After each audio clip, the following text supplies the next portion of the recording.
भगवान की आयुष की असीम अनुकंपा के फलस्वरूप श्रीमद् भागवत सप्ताह के महायज्ञ का ये दूसरा दिन चल रहा है।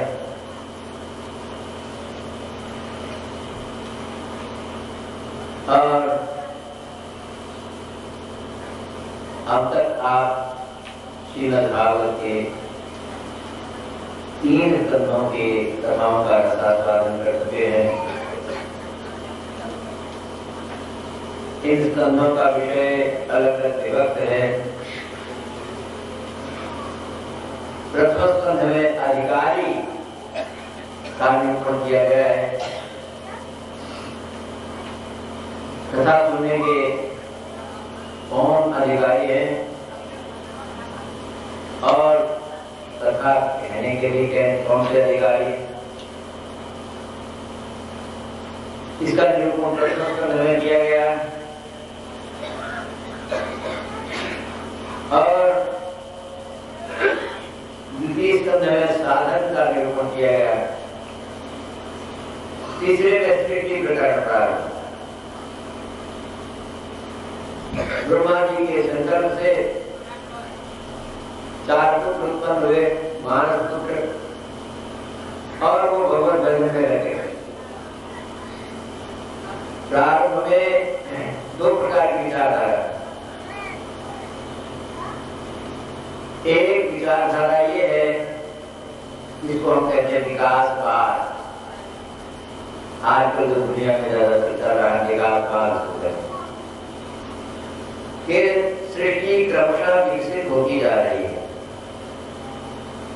पहले जंगली थे लोग, असभ्य थे, पशु के समान थे, बल्कि सृष्टि की उत्पत्ति हुई है जल से। जल में बुलबुले हुए, मछलियां हुई, जल जंतु हुए, उड़ने लगे पक्षी हो गए, चलने लगे लोग, बाद में बंदर आदि हो गए, धीरे धीरे मनुष्य हो गए। मनुष्य में भी जंगली, असभ्य और क्रमशः उनकी उन्नति हुई, धीरे धीरे वो सभ्य हो गए। अब वो बहुत कुछ जानते हैं, उड़ना जानते हैं आसमान में, और बढ़िया से सारे विश्व में बड़ी देर में परिक्रमा करना जानते हैं। विज्ञान में उनकी अभिरुचि हुई, बहुत विकसित हो गए। एक विचारधारा इसको विकास कहा है। परंतु हमारी सनातनी विचारधारा है वो सृष्टि को भगवान से मानती। भगवान परिपूर्ण है, उसने जो सृष्टि उत्पन्न की वो भी परिपूर्ण। पहले जो लोग हुए उनमें ज्ञान पूरा, संस्कारी में पूरा ज्ञान। वो जानते थे संसार में कुछ है नहीं, इसमें चक्कर में पड़ना ठीक नहीं। तो क्या किया उन्होंने? सबसे पहले उन्होंने वही मूल को पकड़ा, वही मंत्र पढ़ा, श्री हरि शरण, श्री हरि शरण, श्री हरि शरण, श्री हरि शरण, श्री हरि शरण, श्री हरि शरण, श्री हरि शरण, श्री हरि शरण। ये है उनका मंत्र। शंकर जी को कहा गया सृष्टि रचना करने के लिए, तो उन्होंने दूसरी प्रकार की सृष्टि रचना ली। कहा कि ये फंसाने वाली नहीं भाई, ये छुड़ाने वाली। तो उसके बाद पर दक्ष ऋषि की उत्पत्ति हुई। मरीचि, अत्रि, अंगिरा, पुलस्त्य, पुलह, कृतु, भृगु, वशिष्ठ, दक्ष, नारद, और तब फिर जो है मनु आए, और मनु की 3 पुत्रियों का वर्णन चला। आपकी देवहूति और प्रसूति का। आपूर्ति से तो कोई खास बात नहीं, आपूर्ति ऊंचाई रुचि से उनका विवाह हो गया। और कर्दमा है मध्यम मध्यम पुत्री का विवाह कर्दम से हो गया, और प्रसूति जो तीसरी कन्या थी उसका विवाह हुआ दक्ष प्रजापति। दूसरी कन्या से जो कर्दम महर्षि के साथ संबंध हुआ, भगवान कपिलदेव का अवतार हुआ और उन्होंने सांख्य शास्त्र का विस्तार किया। माता को ऐसा दिव्यज्ञान सुनाया जिससे मां का अज्ञान टूट गया। अज्ञान, ये मेरा बेटा है, ये हमारा बेटी है, ये हमारा ये लगता है, वो लगता है, ये सारा अज्ञान का बंधन उन्होंने मां का छुड़ा दिया और अपने आप पर जो है तीन दिशाओं का उत्तर दिशा की ओर प्रस्थान करके तपस्या करने, परंतु इनकी तीसरी कन्या प्रसूति, जिसका विवाह दक्ष के साथ हुआ और दक्ष से फिर बहुत पुत्र उत्पन्न हुए, कन्याएं भी उत्पन्न हुई और एक कन्या जो है उसका नाम था सती, उसका विवाह हुआ भगवान शंकर जी से। शंकर जी से विवाह हुआ, लेकिन जो है शंकर जी को उनका काम नहीं मिलेगा। शिवशाने पीड़ा स्मर हर निशाचा सचरा कितावस्मने पार द्रगके करोटी परिकरा अमंगल्यो शीलो तव भवतु नामैव अखिलम्।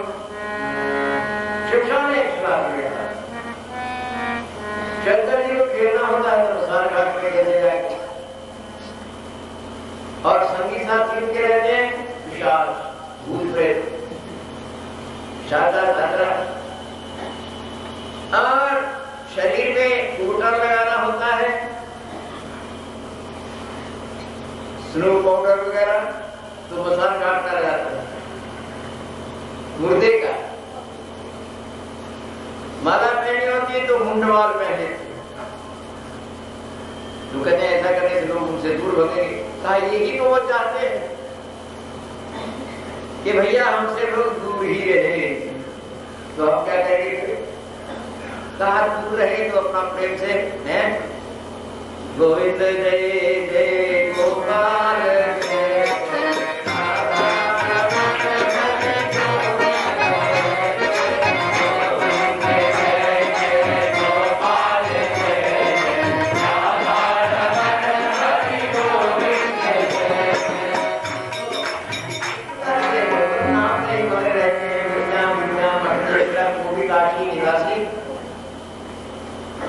धुन लगाए रहते हैं राम नाम की सब जगह। कहते तो ठीक है, लेकिन ये शंकर जी मसान घाट की विभूति को लगा दे। कहा भाई मसान घाट में जो जाते हैं लोग, उनके पीछे 10-20-50 आदमी रहते हैं और उस समय वो क्या कहते जाते हैं? राम नाम। शंकर जी सोचते हैं सचमुच कहते होंगे कि मुझसे राम नाम निकल रहा है, सच्चा सच्चे मन से कहते होंगे। वो राम नाम कहने वालों के पीछे पीछे चले रहते, चलो भाई कहो हम सुनेंगे तुम्हारे मुंह से राम नाम। पर उनका राम नाम वहां पर गए और आगे ही उसके बाद राम नाम उनका ठंडा। और शंकर जी वो जो जला सोचती थी, इसी की वजह से तो राम नाम सुनने को मिला। प्यारा है, चलो इसकी विभूति को हम अपना आभरण बना लें। विभूति मल करके बताना चाहते हैं कि भाई जो है राम नाम मुझे कितना प्यारा है। तो विवाह हो गया, लेकिन इनका रहना सहना जरा विचित्र। एक बार सभा लगी हुई थी प्रजापतियों की, सब देवता लोग भी बैठे हुए, और किसी में शंकर भगवान भी बैठे। उस समय प्रजापति हो गए थे कौन? इनकी ससुर जी जय जय सीताराम, दक्ष। अगर दक्ष का मतलब क्या होता है? दक्ष में होशियार, इंटेलिजेंट, जय जय सीताराम है। तो ये बीमारी है इंटेलिजेंसी की, एक बीमारी जरा होशियार, चतुराई चूल्हे पर, तो ज्यादा चतुराई भी विषय होती है। तो वो हमेशा जो है अपने इंसाइड फील करते थे। क्या पोजीशन है, मेरी पोजीशन होना चाहिए, मेरे को रेस्पेक्ट मिलना चाहिए, ये सब जो है वो चाहते थे। ओवरलोड को दिमाग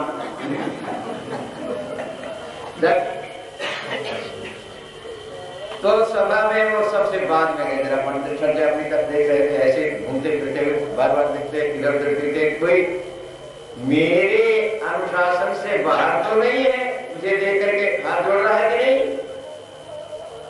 महाराज जरा सब समाज में सब लोग चाहते हैं कि कोई आए चलो इसको हाथ जोड़ते थे।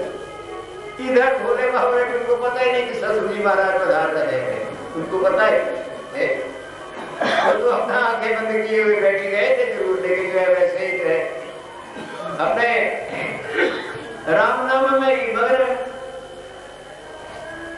प्रभु के स्वरूप में मग्न। अब ससुर जी आया, देखा ये क्या भाई है, ये देखो कितनी मेरी इंसल्ट कर रहा है, मुझे देख करके आंखें बंद किए बैठा है, मुझे आज तक नहीं बोला, रेस्पेक्ट है। तो ऐसे आदमी जो दक्ष टाइप के होते हैं वो ज्यादा सम्मान प्रिय होते हैं। हमें चाहे सम्मान हम योग्य नहीं है चाहे है, इसकी चिंता नहीं, लोगों को मुझे मानना चाहिए। अब वो अपने आप को सुपीरियर क्वालिटी का मानते हैं। बोलिए रामचंद्र भगवान की। जब जो है वो सुपीरियर साहब देखिए कि हमारे तो हमारे दामाद साहब है, हमें हाथ सब नहीं जोड़े, नमस्कार नहीं किए, तो गुस्से में भर गए। वहां जाकर के मंच पर बैठे सब लोगों को दिखा करके बतलाने, देखो ये तमाशा है, ये साहब जो है देखते हैं ना, ये हमारे दामाद, कितनी गलती हुई है मेरी कि इस नालायक को मैंने अपनी बेटी जय जय सीता है, ये दामाद बना रहे हैं ना, तो इसे खाने का ढंग है, ना पीने का ढंग है, ना रहने का ढंग है, उल्टा सीधा जैसे कितना तो मैंने को मुझे उठ कर किसने है जरा सा रेस्पेक्ट नहीं। ये मुझे लगता है कि ये देवता कहलाने का हकदार, देवताओं की पंक्ति से इसे मैं निष्कासित करता बिरादरी से।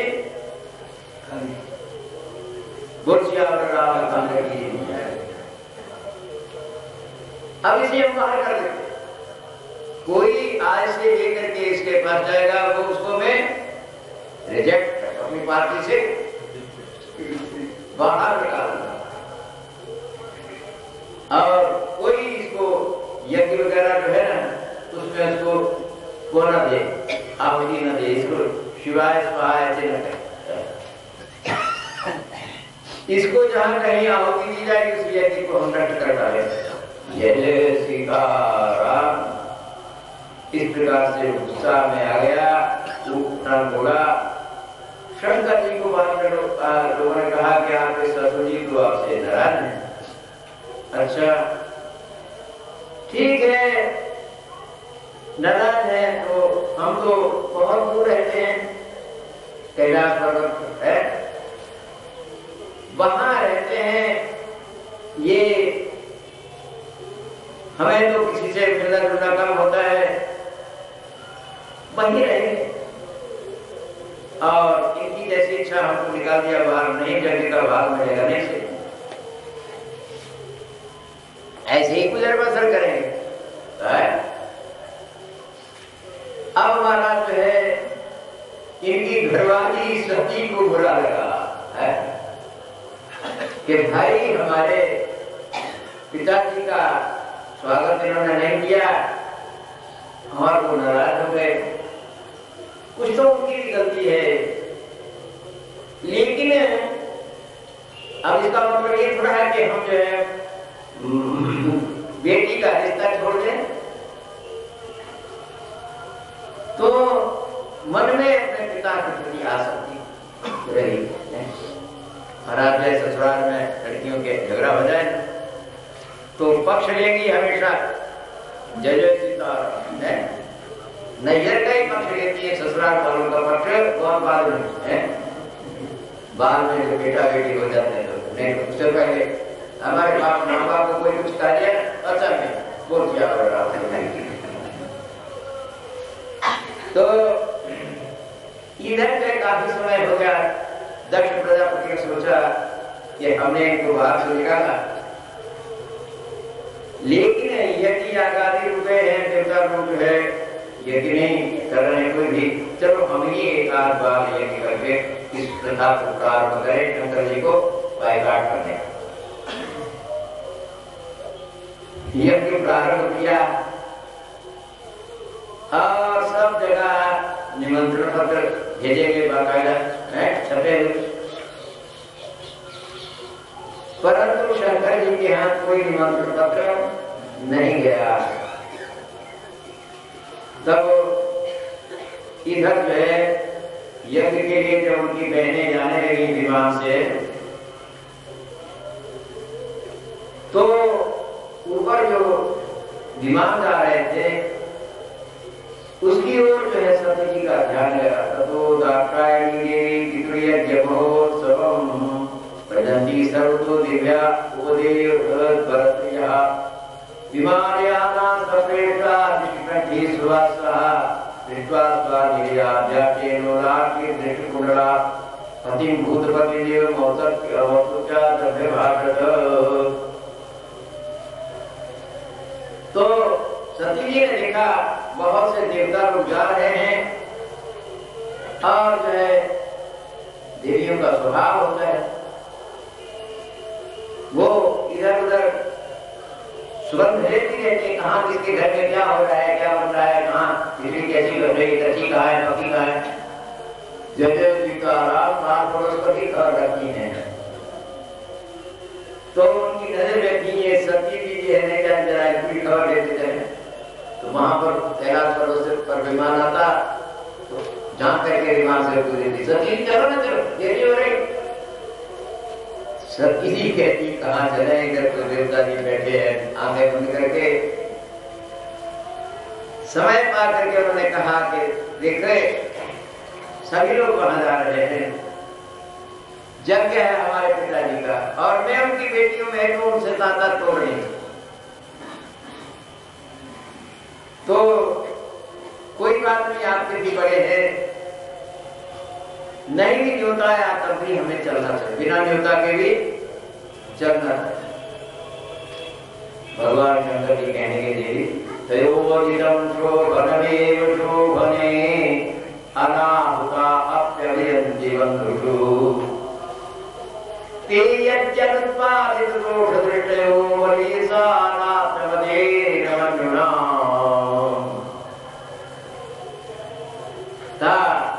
यद्यपि अपने बड़ों के घर बिना बुलाए नहीं जाना।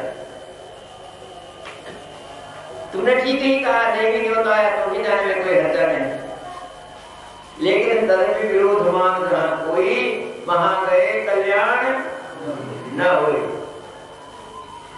विरोध नहीं होता उनके मन में तो नहीं होता है था, सोच रहे थे हम कि कोर्ट में की गलती से नहीं आया है, लेकिन लेकिन वहां तो पहले ही जैसा आपने काला काला नजर आ रहा है उनके मन में तो पहले से घटना बैठा हुआ, इसलिए भाई वहां जाना मेरा काम है, मैं वहां नहीं जाऊंगा। सती सोची देखो भाई इनका तो स्वभाव है, कभी मन में आता चले, अपने घरों को बुलाती, कुछ दूर जाती फिर लौट आती, अरे नहीं बिना आज्ञा के जाना ठीक नहीं, फिर यहाँ बैठी फिर मन में आता नहीं कोई बात इस बार जो है ऐसे ही चलेगी। महाराज अंत में जो ऐसे नहीं रहा गया और वो चल यज्ञ में पहुंची, लेकिन जो है वहां पर उसका स्वागत किसी ने नहीं किया। तो सादर की भले ही माता भगिनी मिली बहुत बहने जो आती हूँ तो कहें देखते श्रीमती जी आ गई, हाँ बिना न्योता के हैं लेकिन तब भी जो है पहुंच रही हैं। अब किस प्रकार से जो है वो मुस्कुराती है, उनको व्यक्त करती हैं, कहा ठीक है कोई बात नहीं, मैं यज्ञ का मामला है, यज्ञ में अराहु धर्म चेत ऐसे शास्त्र किया गया है, बिना बुलाए भी यज्ञ में जाना चाहिए, निमंत्रण नहीं हो तभी चला जाए, विदाई लेने की इच्छा से नहीं, ऐसे अल्लाह यज्ञ का दर्शन करने का। तो अराहु जी आ गई हो कोई बात नहीं, परंतु जो है यहाँ शंकर जी का कहीं स्थान निश्चित है क्या, देखने लगी चारों तरफ, जब उसे कहीं शंकर जी का स्थान नहीं दिखाई दिया और ये मेरे पतिदेव का इस प्रकार से तिरस्कार अपने बिरादरी से, अपने समुदाय से शंकर जी को निकाल दिया गया है, तो ये जो है अच्छा खड़ी होकर के वहां सभा में इन्होंने कहा, सती जी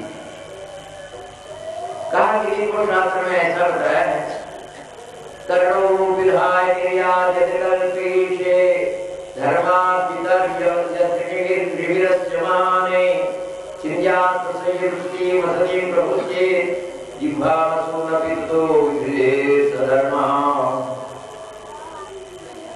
जहां कहीं संत शब्द श्रीपति अपवाद हो, निंदा हो, वहां पर कर्मों विधाय लिया, काल में उंगली लेकर के तू भग जाएगा, परंतु यदि वह समर्थ हो तो किसी का डाला, चिंध्यात् संयुक्ति वसति प्रभुते, सामर्थ्य हो तो किसी का डाला, और यदि ऐसा न हो सके तो अपने प्राणों का भी त्याग कर दे, क्योंकि ऐसी घोर पातकमयी परिस्थिति में मंत्री को रहना नहीं चाहिए। ऐसा लगा देखो हमारे ये पिताजी जो है, इनके संबंध से ये शरीर आया, तो मैं क्या करूंगी, कहा पुत्रम त्वदीयं भगवान शतभद्रो दाक्षायणी चाहेता सुदुर्मना विपेत नरस विस्मार्तभ्यं वित्रक्षेत पूर्वं वदनम्। कहा मैं तुम्हारे शरीर से ये शरीर संबंधित है, भगवान शंकर मुझे कभी अगर दाक्षायणी कहकर के पुत्री जी आइए तो मैं तुम्हारी पुत्री के नाते उनके पास में अगर जाऊंगी और मुझे दर्शन पुत्री करके बुलाएंगे तो मेरे लिए बहुत ज्यादा दुखदायी बात होगी, इसलिए मैं तुम्हारे से संबंधित शरीर को आज ही यहाँ छोड़ दे। बस योग अग्नि करे प्रकट, उस समय योगाग्नि से इन्होंने सारा शरीर जो है भस्म कर डाला, हाहाकार हुआ चारों ओर, और अहोरात्रमादस्य पश्यत प्रजापतिर् यस्य चराचरं प्रजाः। कहा ये देखो देखो लोगों ने कहना शुरू किया, देखो पिताजी हैं सामने जो है, इनकी कन्या ने शरीर छोड़ दिया, इनके मुंह से एक शब्द नहीं निकला, ये छूटे हैं, इनको जो है इसका दंड देना चाहिए। बस शंकर जी के गण क्रुद्ध हो गए और उन्होंने उस यज्ञ का ध्वंस कर डाला। और तब फिर जो है शंकर जी को ये समाचार मिला। शंकर जी समाचार सुने, बड़े दुखी हुए।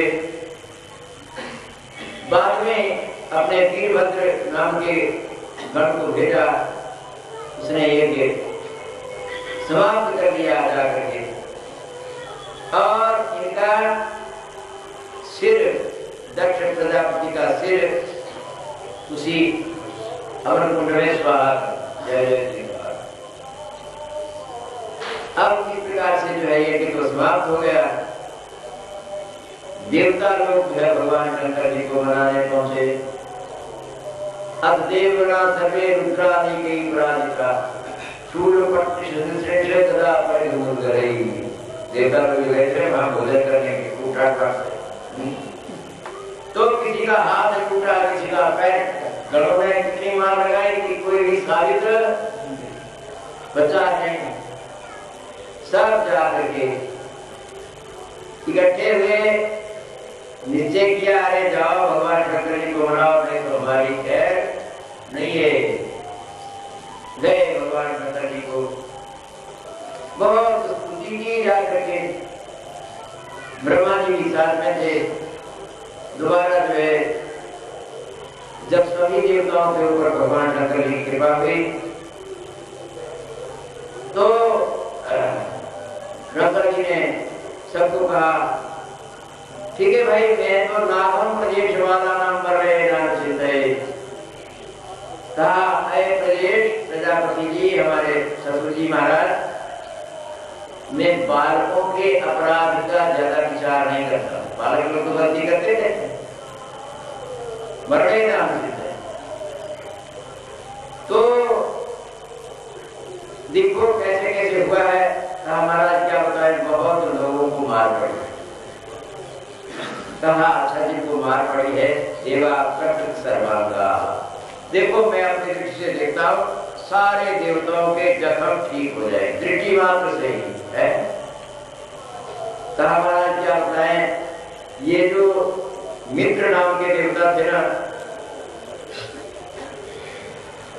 ये इनके पास में बैठे थे, भग नाम के दूसरे देवता, इनकी आंखें फोड़ डाली हम लोगों ने। कहा, तो ये मित्र के पास दो आंखें हैं ना, एक आंख से एक का काम किया करे, एक से अपना काम चलाए। बड़े है ऐसे काम चलाए। कहा, ये जो उषा नाम के देवता थे, इनके दांत तोड़ डाले। सर्जरी करके पर उस समय सर्जरी का नियम नहीं था। उषा यजमानस्य दर्भिर जठरतु पृष्ठभुक, काफी दांतों से भोजन नहीं किया जाता है, इनको पृष्ठभुक बना दो। पृष्ठभुक में सत्वा है, सत्तू घोल कर दे दिया करो, वही खा लिया करे। अपना क्या जरूरत है कई चीजें चबाने की, दांत की जरूरत थी खत्म। तो इनके लिए जब यज्ञ में कोई दूसरी अपमान वगैरह होने तो सत्तू का इनको भोग लगाते हैं। तो कहा, ये अश्विनी कुमार है कि महाराज हाथ टूट गए हैं, बाहुब्या मशरफ पुटनो हस्ताभ्याम कृतवा। ये कहा, पूषा नाम के जो देवता है, इनकी भुजाओं से अपना काम कर लिया है। उदाहरण की तो काम करता है। कहा, महाराज ये भृगु नाम के देवता जो थे, ऋषि थे, इनकी दाढ़ी नोच डाले हैं लोग। कहा, वस्त्र दाढ़ी में बकरे की दाढ़ी को लगा दो। भृगु जी को बकरे की दाढ़ी लगा दो। कहा, सबका तो हो जाएगा, लेकिन आपके ससुर जी का सिर ही जो है गायब है, क्या करें। कहा, इस बकरे का सिर काट करके लगा दो। बकरे का सिर लगाया और बढ़ाने लगे। शंकर जी के भक्त जब मंदिर में जाते करते हैं, वो याद दिलाते कि महाराज जो है ऐसे ऐसे बकरा उस समय दिया था, तो आप खुश हो गए दोस्तों देखते हैं। तो वो ही जो है महाराज जो है ऐसे किया गया। अब इस प्रकार से ये यज्ञ संपन्न हुआ और देवताओं ने फिर भगवान से क्षमा मांग करके उसको संपन्न किया, पूरा किया। ये सृष्टि का ही प्रकरण चल रहा है। कहा सनकाद्या नारदस्य ऋभुर्हंसो रोगयति नैते विहार ब्रह्मस्ता यावसन मुहु भवेत्सा। ये भगवान शंकर जी का पवित्र चरित्र है। रोज जगम कौर भक्ति भावतः, इसको जो कोई सुनता है उसके सारे पाप दूर हो जाते हैं। इधर जो है आगे प्रकरण को प्रारंभ करते हुए कहा गया कि ब्रह्मा जी के पुत्रों में सनकादि का विवाह नहीं हुआ। सनकादि भी ठहरे तो उनका विवाह नहीं हुआ। नारद जी का भी विवाह नहीं हुआ, ऋभु का भी, हंस का भी, आर्मी का भी, यति का भी, इनका विवाह ही नहीं हुआ। तो इनका संतान कहां से नहीं हुआ। और इस प्रकार से ये चल रहा था प्रसंग। इधर जो है स्वयंभू मनु के दो पुत्र, प्रियव्रत और उद्गारका, और 3 कन्याओं का वर्णन पहले ही सुना दिया गया। तो ये उद्गारका जो थे, इनकी 2 पत्नियां। जय जय सीताराम। आजकल तो सरकार ने कानून बना दिया कि 2 पत्नियां कोई नहीं रख सकता है। नहीं तो झगड़ा होता है घर में, कौन है उसे दिन रात जो है, कौन जो है उसे पार पाए है। 2 विवाह नहीं कर। तो लेकिन से उत्तानपाद के 2 विवाह थे। एक का नाम था सुनीति और एक का नाम था सुरुचि। भाई जो है 2 विवाह से बचना, और सुनीति और सुरुचि आ जाए तो बड़ा गड़बड़ हो जाएगा। सुनीति मने अच्छी नीति है, विधिवत अच्छी नीति, और सुरुचि मने मनमाना है। हाँ, तो सुरुचि और सुनीति में कहां बनेगी महाराज, झगड़ा होता है। सुरुचि प्रेयसी पत्युर्नेतराय सुतो ध्रुवः, लेकिन सुरुचि आदमी को प्रिय है और सुनीति प्रिय नहीं लगती। प्रायः ऐसा ही होता है। और खास करके अगर आदमी उत्तानपाद हो तो नहीं, क्या उत्तानपाद में उल्टा कर रहा है, जाना हो कलकत्ता और ट्रेन पकड़ ले बम्बई वाली, जय जय सीताराम, उत्तानपाद हुआ। एक नासुर से पुत्र मंगमारोपिलालय नोत्तमं नारुक्षं ध्रुवं नाराजाभिनंदतो। पर समय पाकर के इनके 2 पुत्र हुए। एक का नाम था उत्तम और एक का नाम था ध्रुव। तो उत्तम जो था सुरुचि का बेटा था। ये राजा इसको बहुत ज्यादा लाड प्यार करते थे। दोनों बच्चे एक साथ खेल रहे थे। खेलते खेलते बच्चों के मन में आया, चलो माँ बाप भी बैठे हैं और सिंहासन पर उनकी कक्षा है। तो वो वहां की ओर गए तो झट जाकर के राजा ने उत्तम को बड़े आदर से अपनी गोद में बिठाया। आदर। अब इस बात को देखा छोटे बेटे, तो वो ध्रुव ने भी देखा, वो बड़े लिए थे, मेरे छोटे भाई का इतना आदर हुआ। बच्चा है, उसके भी मन में आया कि अभी सिंहासन की तरफ जाएं और ऐसे सिंहासन पर हमको भी बैठने का अधिकार नहीं। लेकिन तब तक सुरुचि ने डांट दिया। सुरुचि ने क्या कहा, नभत् निमते दिव्यं भवानारूढ़मर्हति न गृहीतो मया यत्त्वं पुत्रावति दिवातरः।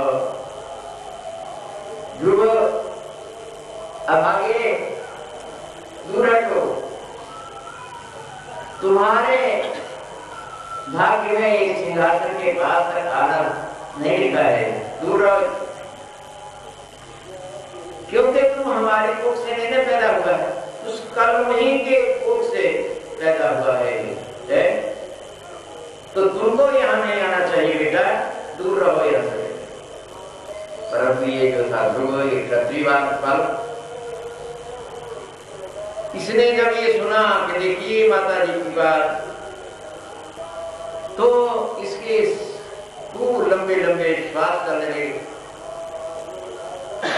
सांस गर्म निकलने लगा, माथा गर्म हो गया, चारों ओर अंधेरा छा गया। अरे क्या कह रही है माता? मैं राजा का पुत्र नहीं हूं, मेरी माँ ठीक है उपेक्षित भाव से रह रही है, लेकिन जो है आज मुझे इस प्रकार से गोद में रहने से लेने से भी राजा ने इनकार कर दिया। अब इस प्रकार से जो है बहुत दुखी हुआ और लगा रोने वहीं से, लेकिन राजा ने उसको नहीं कहा कि ये बेटा कोई बात करो। वैसे ही रोते रोते चला आया अपनी माँ के पास। माँ को एक अर्थ में उपेक्षित थी, उसने देखा बच्चा रोता हुआ आ रहा है, क्या बात है? सुनीति ने बढ़ करके बच्चे को उठाया, सिर पर हाथ फेरा, उसने क्या बात है? सो सिद्ध धैर्य मेरा पशोक दावागिना दावते रुबाला। कुछ दासियां उन्होंने सारी बात सुना दी कि यही बात है जिस वजह से ये बालक दुखी हुआ है। तो सुनीति सोश्रित्य धैर्य, उसका धैर्य का बांध टूट गया, अपने जीवन से निराश हो गई, दहाड़ मार करके जोर जोर से रोने लगी। सब लोगों के सामने देखो मेरी बात पे क्या लिखा है, मुझे आज भरी सभा में इस प्रकार के अपमान का मौका देखना पड़ा। बच्चे के सिर पर बार बार हाथ फेरते हुए मंगलम तात परेशुम स्वाहा भूंदे जनोय पर दुख रस्तत। बेटा तुम किसी दूसरे को दोष मत देना, मंगलम तात परेशुम स्वाहा, दूसरों को दोष मत देना। आप किसको दोष दें? कहा ये अपनी ही करने का फल है।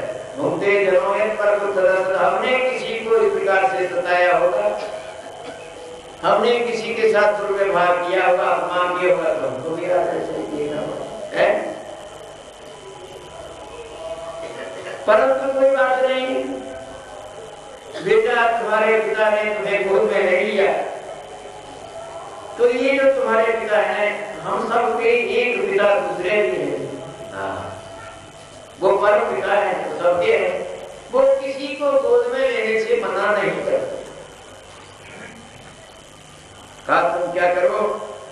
आराधया धोक्ष निपात पद्मम यदि से व्यासन मुक्तो यथा।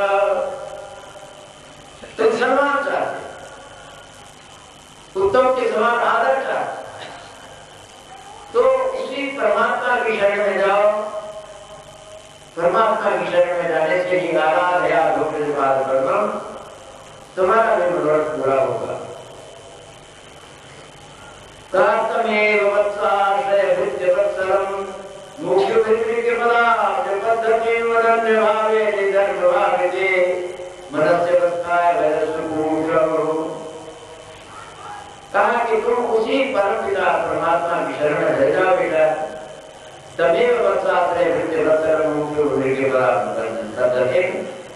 ये मोक्ष जो महात्मा लोग हैं, दिन रात उसी परमात्मा का ही भजन करते हैं। श्रीमन नारायण नारायण नारायण नारायण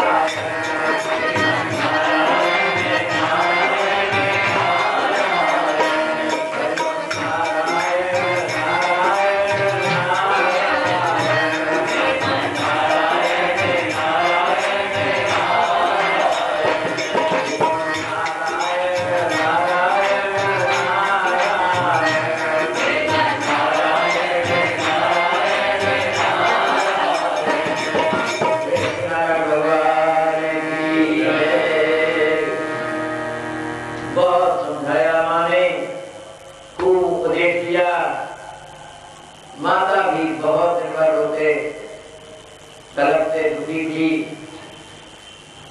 दुख के मारे थक भी गई थी, बहुत शरीर टूट रहा था, आराम से पड़ गई, उसको थोड़ा नींद आ गई। लेकिन ध्रुव को आंखों में नींद नाम की कोई चीज नहीं। देखा माता जी सो गई हैं, तो मैं अब जो है यहाँ से भग,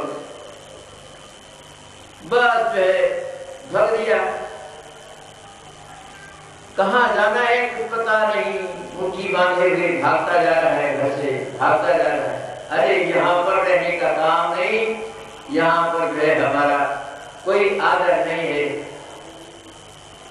माँ ने कहा है कि वही परमात्मा जो है नान्यम तथा पद्मफला प्रयोजना, भगवान के अतिरिक्त संसार में कोई किसी का दुख काटने वाला नहीं है। माँ की बात ये देखूंगा मैं, कहाँ रहता है परमात्मा, उसको बोलूंगा कहाँ रहता है, कहाँ मिलता है मुझे पता नहीं, लेकिन मैं उसे खोजूंगा। महाराज जो है जब इस प्रकार से भागते जा रहे थे तो उधर भगवान ने नारद जी से कहा, नारद देवता महाराज, अरे भाई तुम्हारा ये खानदानी चेला है ध्रुव, भागता जा रहा है, इसको क्या करके समझाओ। अच्छा महाराज, बस ये बिना लेकर के श्रीमन नारायण नारायण नारायण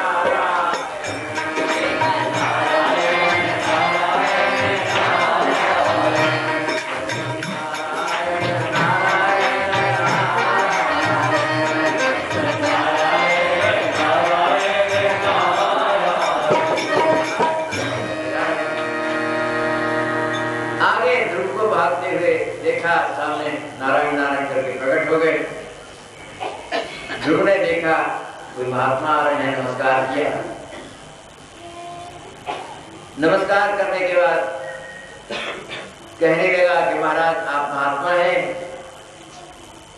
नारायण नारायण कर रहे हैं, भजन कर रहे हैं, महात्मा हैं, आप जानते हैं नारायण कहाँ रहते हैं? कहा क्यों? कि हमारे पिताजी ने मेरा बहुत बड़ा अपमान किया है, आश्रम के पास से मुझे भगा दिया है, मैं बिना नारायण के प्राप्त किए अब जो है जीवन नहीं धारण करूंगा। नारद जी कहे, अरे तुम तो बच्चे हो, तुम्हारे पिताजी हमारे शिष्य हैं, चलो घर चलो बेटा, कोई बात नहीं, मैं उनको डांट दूंगा, समझा दूंगा, तुम्हारा आदर करेंगे, कोई बात नहीं, चलो वापस। महाराज तो आप हमारे खानदान के गुरु जी हैं, क्या कहा? नारद जी आप ही कहा, कहा एक नारद जी तो ऐसे थे, उनके पास तो बच्चों को नहीं जाने देते, कहते इनके पास जाओगे तो ये घरदार छुड़ा देंगे, है सांचे उनके मोहना माया। और मालूम पड़ता है कि आप नकली नारद जी हैं, कैसे? आप असली हमारे गुरु जी असली होते तो घरदार छुड़ाते, राम जी को बता देते, भगवान का दर्शन करा देते। आप तो जो है उल्टा जो है भगवान के रास्ते से हटा करके घर भेजना चाहते हैं। मालूम पड़ता आपकी दाढ़ी ये नकली है। नारद जी शर्मा गए, कहे देखो ये लड़का हमको नकली बता रहा है, कहते हैं बेटे हम नकली नहीं है, हम हैं असली ही। तो तुम जाना चाहते हो भगवान के पास, वही रास्ता बताएंगे हमको। कहीं कहीं पर चेला भी गुरु जी को रास्ता बताता है। चेला के तरह सा टेढ़ा मेढ़ा कहने से इन्होंने कहा नहीं, अब हम तुमको सही रास्ता पूरा बता देते। कहा देखो तुम अब यहाँ से सीधे चले जाओ, जनन्या भीता पता सवै जो तुम्हारी माँ ने बताया था ना कि भगवान का भजन करो, भगवान के भजन सारे छूट जाएंगे, वो बात ठीक है। माँ की तुम शिक्षा को गांठ बांध लो। भगवान वासुदेवस्तम भजन तत्प्रवणात्मनाम, तुम भगवान का होकर के भगवान के भजन में लग जाओ। दरबार आप मोक्षार्थम में चेत है आत्मा। संसार में किसी को यदि कुछ चाहिए, धर्म चाहिए, अर्थ चाहिए, काम चाहिए, मोक्ष चाहिए, किसी के मन में जो भी प्राप्त करने की इच्छा हो उसे भगवान की शरण में जाकर के भगवान से ही मांगना चाहिए, बुद्धिमत्ता है। तो तुम भद्रम ते यमुनाया तटम शुचि, चले जाओ यहाँ से, यमुना जी के किनारे चले जाओ, पूछते पूछते लोग के यमुना जी के किनारे चले जाओ। वहां पर एक सुंदर टीला है, ध्रुव टीला, हाँ, वहीं पर चले जाना, वहां पर जाकर के भजन करना। हाँ, अनंत जन्मों का संस्कार होता है जीव का, कहीं कोई जमीन, कहीं कोई स्थान, उसको बहुत प्रिय लगता है, बहुत अच्छा, भगवान का भजन भी वहां करने से सफलता मिलती है। और यदि किसी का संबंध पूर्व जन्म का भाव नहीं है तो मन उठ जाए, अच्छी जगह से भी मन उठ जाता है। तुमने अनंत जन्मों में वहां रह करके तपस्या की है, तुम्हारे को वहीं भगवान का दर्शन होगा। जाओ यमुना जी के किनारे मथुरा में उस जगह पर जाकर के तुम क्या करना, 3 बार तुम नहाया स्नात्वान समनम तस्मिन् कालिंद्या शरीरे, यमुना जी में 3 बार स्नान करना, और जो है जो कुछ तुम्हें मिले उससे क्या करना, भगवान का आराधन करना, तुलसी दल वगैरह पृथ्वी हो उसका आराधन करना, उसकी मूर्ति बना लेना, और उसमें नमो भगवते वासुदेवाय ये मंत्र है। क्या है? इस मंत्र को कह करके तुम तुलसी दल चढ़ाना और नैवेद्य लगाना, भोग लगाना भगवान को। हाँ, तो इसके बाद जो है तुम भोजन करना। भगवान को भोग लगाने की क्या है? भगवान खाते हैं क्या है? भगवान खाते नहीं, भगवान के नाम पर तो लोग खाते हैं, जय जय श्री राम है। भगवान नहीं खाते, ऐसे लोग गिरफ्तार करते। एक जगह क्या हो रही थी, कथा हो रही, बड़ी सुंदर भागवत की कथा में महाराज कई खूब ठाट बाट से लोग फल फूल भी चढ़ा देते हैं, जय जय श्री राम। तो खूब चढ़ा हुआ था, उतने में एक नास्तिक आ गया। क्या नास्तिक आ गया, उसने देखा अरे ये कथा हो रही है कि ये तो जो है लूटने का एक तरीका है, देखो इतना ठाट बाट, ये भगवान के सामने इतने पकड़ के उठाए कि ये तो भगवान खाता है क्या? पर ये बेवकूफ लोग हैं, जानते नहीं बात को। मैं इनको ये बात समझाऊंगा, भगवान खाते पीते नहीं है। तो वो व्यास जी के पास गया, महाराज जी मैं थोड़ा गाना बजाना जानता हूँ, कीर्तन कराता हूँ, अगर आज्ञा हो तो थोड़ा सा कीर्तन में करा दूं लोगों से, भक्तों से। उन्होंने कहा भैया मेरा तो गला थका हुआ है, तुम करा रहे तो अच्छी बात, थोड़ा 2 मिनट करो। तो वो लोगों से कह लिया करो भाई कीर्तन करो। क्या कहा, मैं अजब हैरान हूँ भगवान तुम्हें कैसे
भगवान का सिर वहां से फूल के रूप में उसको छोड़ो, दूसरे भगवान पर चढ़ा दो तो उसे खुश हो जाएगा, ये गलत बात।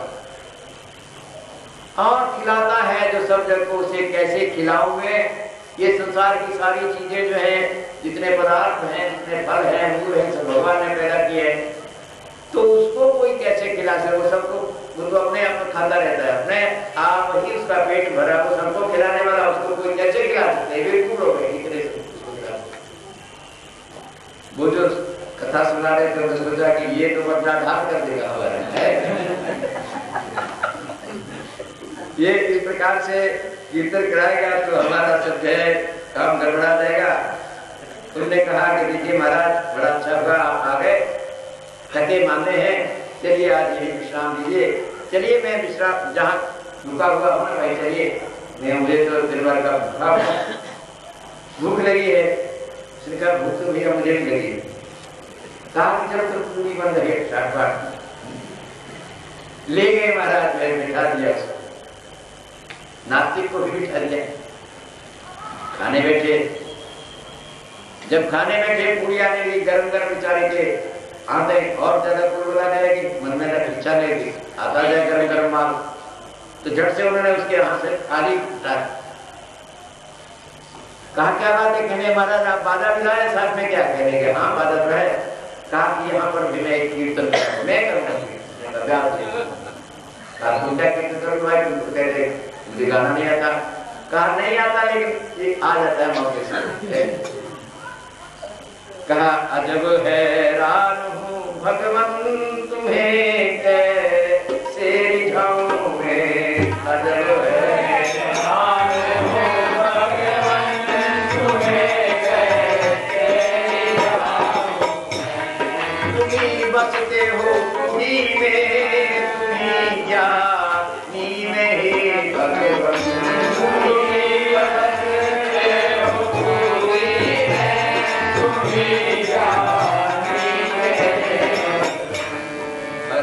भगवान को भगवान से कैसे भगवान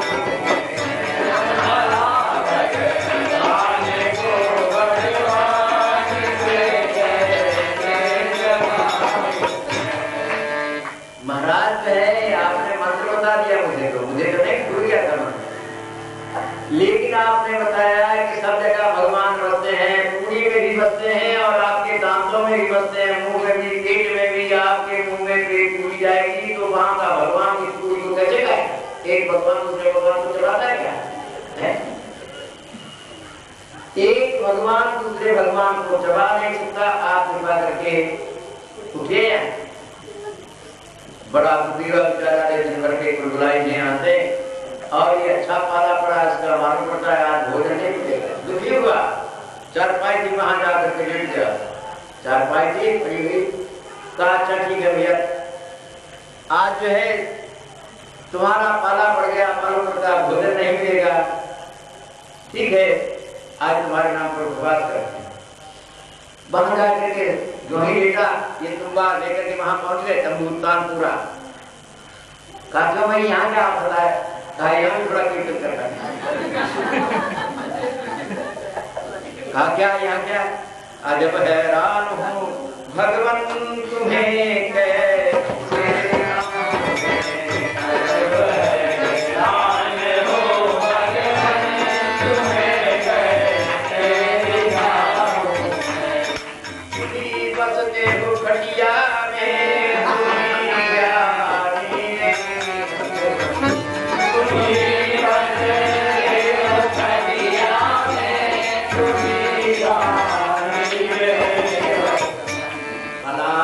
भगवान को भगवान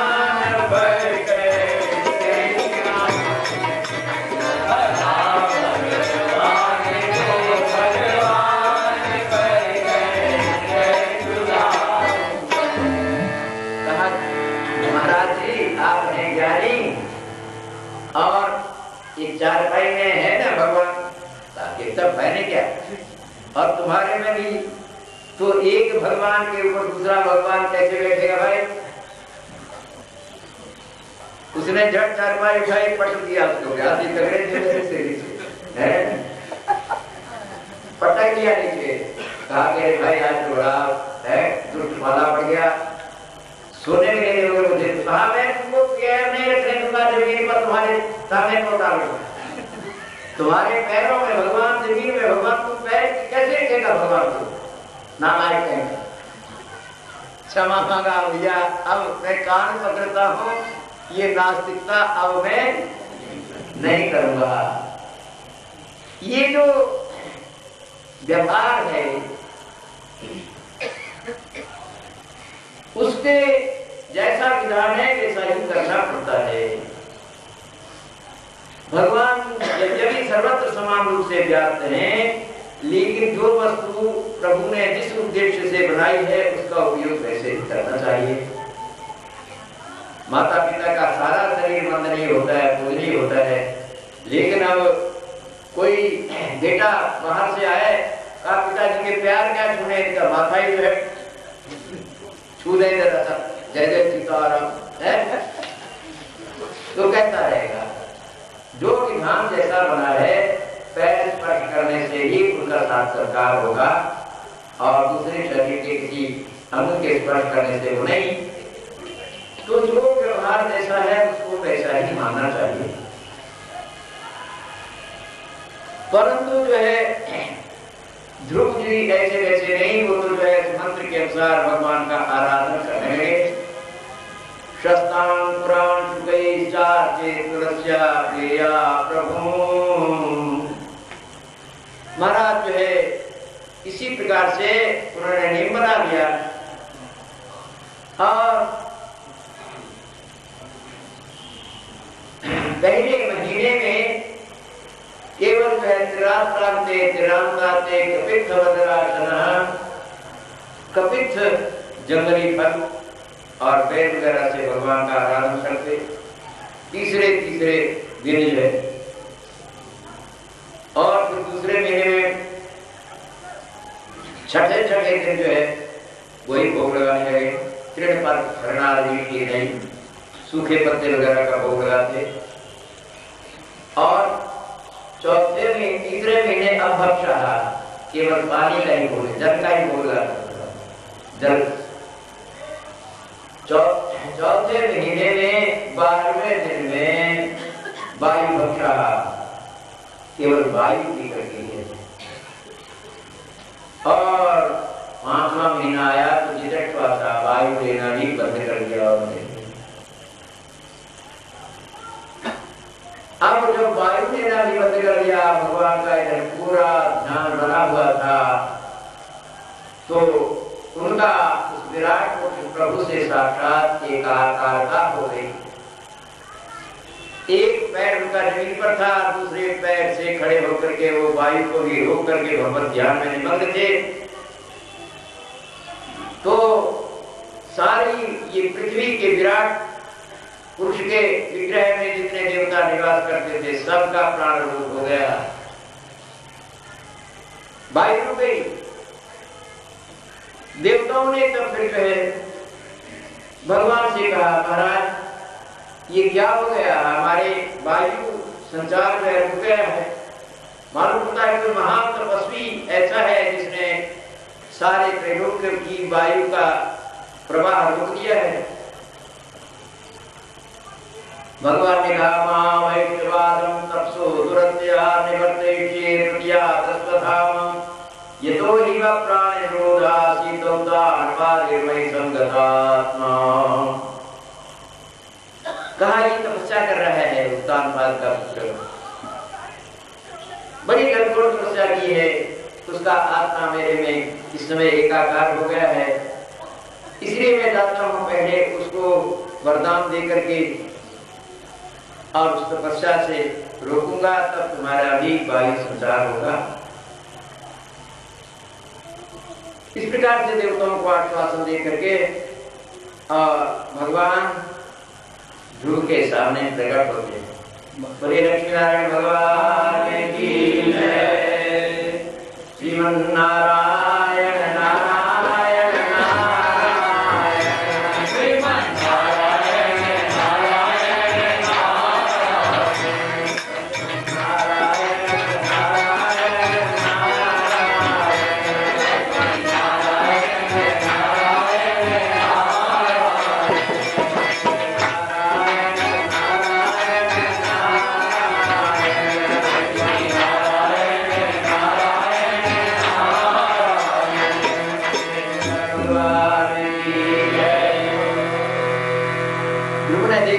मेरे आराध्य देव।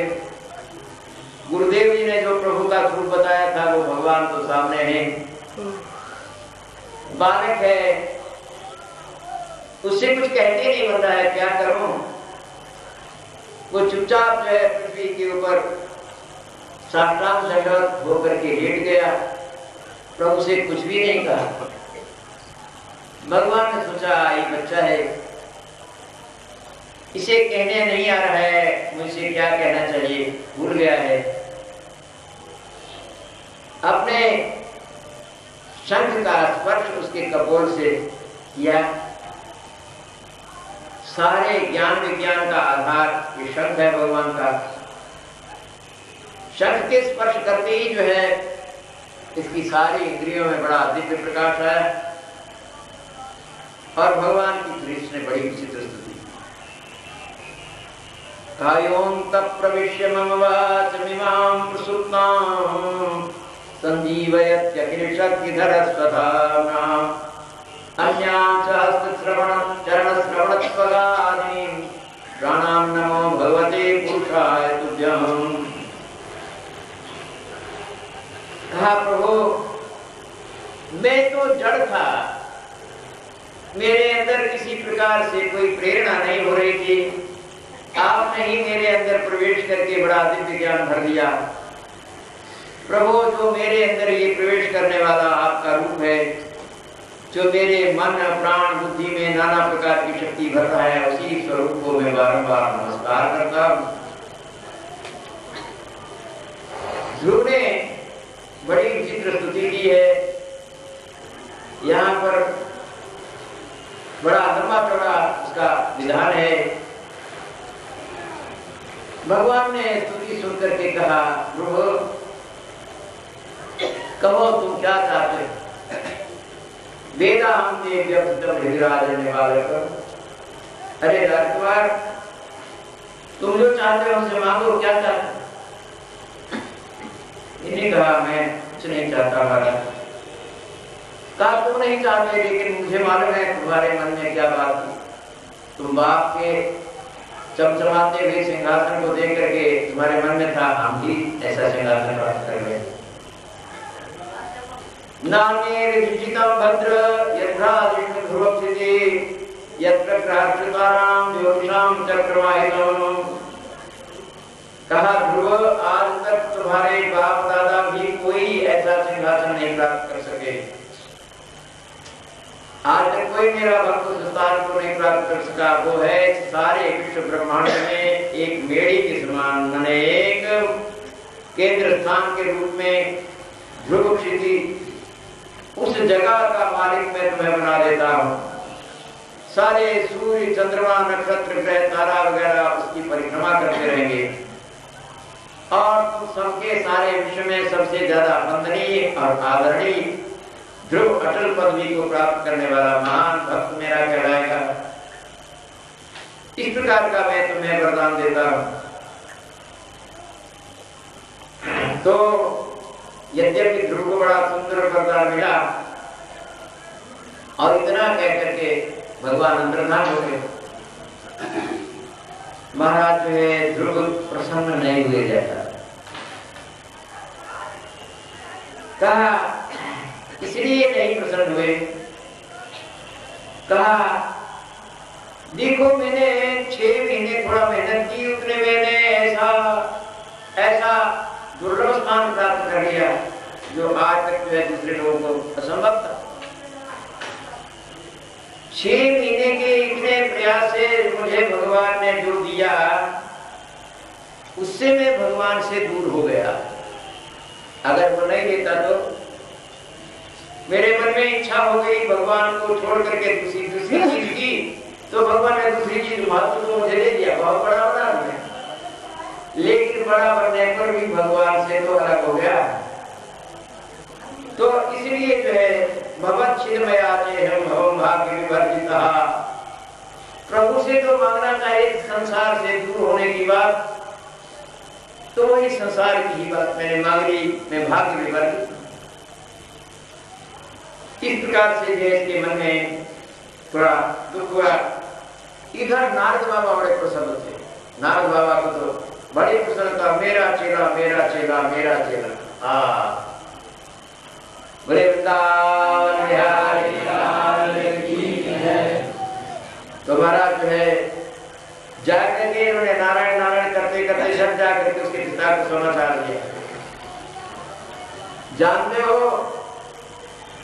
कि हमारा चेला कितना बड़ा काम करके आ रहा है, ये नहीं तुम्हारा बेटा नहीं का। पूरी वृंदावन बिहारी कहा वो भगवान का साक्षात दर्शन करके आ रहा है। ये इधर पिताजी जी संस्कारी तो थे ही, बड़े दुखी रहते थे ध्रुव के चले जाने से। सुनीति तो इतनी ज्यादा दुखी हुई जितनी रोई थी उसकी मां, उसकी आंखें भूल गई, नेत्रों की ज्योति चली गई, रोते रोते। इधर उत्तानपाद ने उनके स्वागत के लिए सारा सेना को आर्डर दे दिया, आज्ञा दे दी और विधिवत मार्गों का संस्कार किया, सजावट की और इस प्रकार से उनकी जय जयकार करते हुए सब लोग गए। पिता को सामने देख करके ध्रुव ने उनको नमस्कार किया। पिता ने बड़े प्रसन्न होकर के उनको हाथ की पर चढ़ाया। इधर जो है माता सुरुचि, बेटा हमारे से कुछ एक बात कही गई थी लेकिन मैं तुम्हें बहुत मानता हूं। कहा जिसके ऊपर भगवान की दया होती है ना उसे सब कोई तस्मै नमन्ति भूतानि निम्नमापि स्वयं। जैसे पानी कहीं से बहता है तो नीची जगह में अपने पहुंच जाता है, ऐसे जिसके ऊपर प्रभु की कृपा है उसके चरणों में सब कोई नमस्कार करता है। तो सुरुचि भी प्रसन्न हो गई, सुनीति के चरणों में नमस्कार किया। मां जी नमस्कार, मैं आपका बेटा ध्रुव आ गया हूं। मां रोई खूब के कहा बेटा देखूं कैसे तुम्हें, तुम आ तो गए हो लेकिन तुम्हें देखने की दृष्टि मेरी दृष्टि खत्म है, नहीं देख पाऊं। कैसी मां? कहा नेत्र ज्योति समाप्त हो गई। अपने कर का स्पर्श किया, नेत्र में अद्भुत ज्योति आ गई। मां को आनंद में मग्न हो गई, बेटी को गले लगाया। इस प्रकार से जो है ध्रुव का बड़ा सुंदर चरित्र यहाँ पर वर्णन किया गया है। और मैत्रेय जी इस प्रसंग को विदुर जी से सुना रहे हैं। इसके बाद जो है स्वयंभू मनु ने, इन्होंने उत्तानपाद ने अपना राज्य का भार ध्रुव को दे दिया और अपने आप तपस्या करने चले गए। इधर पीछे से एक दिन इनके छोटे भाई उत्तम गए थे शिकार करने के लिए। शिकार करने के लिए गए तो वहां पर इनका यक्षों से झगड़ा हो गया, यक्षों ने इसको मार दिया। ध्रुव ने जाकर के फिर उन यक्षों को बहुत सा दंड दिया, कुबेर दिया है और उन्होंने उनसे इसको छुड़ाया, यक्षों को छुड़ाया। क्षमा मांगी महाराज, हमारे अनुचरों ने कुछ अर्जित किया है, इसके लिए हम क्षमा मांगते हैं। अब इसके बाद जो है ध्रुव जी बहुत वर्षों तक, हजारों वर्षों तक पृथ्वी का शासन किए और उसके बाद जब उनकी अवधि पूरी हुई तो विमान लेकर के वैकुंठ के पार चलाए। विमान जो है पृथ्वी से थोड़ा ऊपर ही खड़ा हो गया था। ध्रुव ने कहा भाई ये विमान किस लिए आया? कहा कि आपको ले जाने के लिए। कहा वो जमीन से ऊपर खड़ा है, हम कैसे जाएंगे? जमराज आए, उन्होंने कहा कि इसके ऊपर चढ़ने के मेरे माथे पर पैर रखिए, इसको सीढ़ी बना दीजिए और उसके ऊपर आरूढ़ हो जाए। मृत्योर्मूर्धनि पदम धृत्वा मृत्यु के मस्तक पर पैर रख करके और उस विमान पर चढ़ गए। थोड़ी दूर गए तो उन्होंने विमान वालों को कहा तो भाई हम नहीं जाएंगे। कहा क्यों? कहा माता जी के बिना नहीं जाएंगे, माता जी की कृपा से तो हमें सब मिला है। तो पुरोयाने गच्छति, उन्होंने कहा देखिए आगे आगे जो विमान चल रहा है ना ये आपकी माता जी का ही है। जिसकी कोख से आप जैसा पुत्र उत्पन्न हो वो माँ पीछे रही कहती है आगे जाते हैं, आप वहां पर पहुंचेंगे जाकर के। इस प्रकार से जो है भक्त राज का बड़ा सुंदर पवित्र चरित्र वर्णन किया जाता है। नूनम सुनीते पति देवताया तप प्रभाव तस्य रामगतिं दृष्ट्वा दिवाया नपिगेदवादिनो नैरादिहंसं प्रभवति कृपा। कहा बड़े बड़े वेदवादी बड़े बड़े ऋषि मुनि महात्मा जिस पदवी को नहीं प्राप्त कर सके, ये क्षत्रिय बालक ध्रुव जो है इस प्रकार से इस महान उन्नति को प्राप्त कर गया है, प्रभु की कृपा का फल है। इस प्रकार से मैत्रेय जी ने ध्रुव जी का पवित्र चरित्र सुनाया। मैत्रेय जी ने कहा विदुर जी, ध्रुव का पुत्र था, उसका नाम था उत्कल। उत्कल को कहा कि तुम राज्य पर बैठो, सिंहासन संभालो। तो नैच्छत अधिराजासनम पितुः, इन्होंने कहा मैं सिंहासन पर नहीं बैठूंगा, क्योंकि वे जन्म से ही लेकर के भगवान के भजन में लगा हूं। मैं तो जो है भगवत भजन ही करूंगा, मुझे ये सब कुछ अच्छा नहीं करता। और यहाँ तक कि जगांत वज्रूर मत मूका पितिरतनमति, जब कोई बात करता तो जड़ के समान मूक के समान हो जाते, पागल बन जाते। लोगों ने समझाया ये सब बेकार है।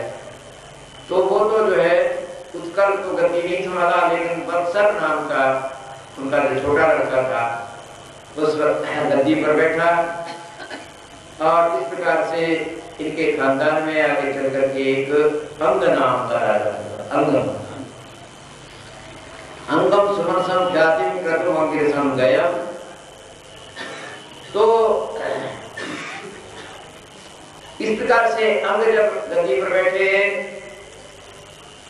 तो इनकी पत्नी का नाम था सुनीता। महाराज जो है कि कोई संतान नहीं हुई, संतान न होने से बड़े दुखी। लोगों ने कहा क्या करना चाहिए। इन्होंने यज्ञ भी किया, उस यज्ञ से भी पूरी सफलता नहीं मिली। और तब फिर अंग की जब मृत्यु हुई तो उसे उनको शरीर का मंथन किया गया। उससे एक बड़ा ही दुष्ट बालक उत्पन्न हुआ, उसका नाम था वेद। वेद उत्पन्न हो गया। वेद महापात्र था। तो ये जो था वेद, इसमें राजा का कोई चिन्ह नहीं था। तब भी जो है राजगद्दी पर बैठा तो उसने संतों को, महात्मा को, ऋषियों को बुलाया। कहा कि भाई तुम लोग कुछ काम भी करते हो कि खाली जो है सीताराम करते हो? कहा क्या काम करें, ये तो अच्छा काम है, सबसे बढ़िया है। क्या इस काम से हमारा कोई बारिशा में स्वधर्म में अधर्म में धर्म मांगे, ये बैठे बैठे आगे काम जिंदगी बिताने का तरीका है, ये हम इसको नहीं मानते। कहा हम भगवान का भजन करते हैं, भगवान नाम कुछ नहीं। ये सबका मालिक राजा होता है, मैं राजा हूँ। भजन तुमको करना हो तो मेरा नाम, मेरा भजन करो। कहा शास्त्र को पढ़े हो कि नहीं? लोग कहते हैं पढ़े तो है। कहा देखो शास्त्रों में लिखा है कि राजा के शरीर में विष्णु भगवान शंकर जी और विष्णु विरंजो गिरिशा इंद्रो वायु यमो रवि।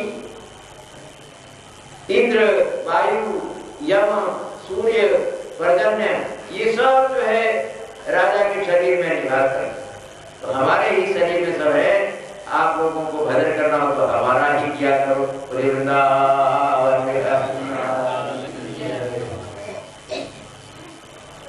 तो इस प्रकार से जो है उसने सब धर्म का रोक दिया। नैष्टव्य न दातव्य न होतव्य क्वचित। कहा देखो ये यज्ञ करना भी ठीक नहीं, दान देना भी ठीक नहीं, दान देना भी ठीक नहीं। जैसे लिखा है रिश्वत लेना भी पाप और देना भी। तो दान लेना जो है ये खराब है, आदमी मुफ्त को बना देता, मुफ्त में पा जाता है, और देने वाला अभिमानी बन जाता, मैंने इतना दिया, जय जय सीता। तो दोनों का सत्यानाश होता है, ये अच्छा नहीं, मैं इसको अच्छा नहीं मानता। तो नैष्टव्य यज्ञ करने से लोग जो है स्वाहा स्वाहा करके सारी चीजें ढिला डालते हैं, सत्यानाश कर डालते हैं, ये अच्छा नहीं। ना ये कव्य न दातव्य न होतव्य जाकर ऐसा जो है इसने सारा जगत जोड़ दिया। महात्माओं को अच्छा नहीं लगा, भाई ये जो है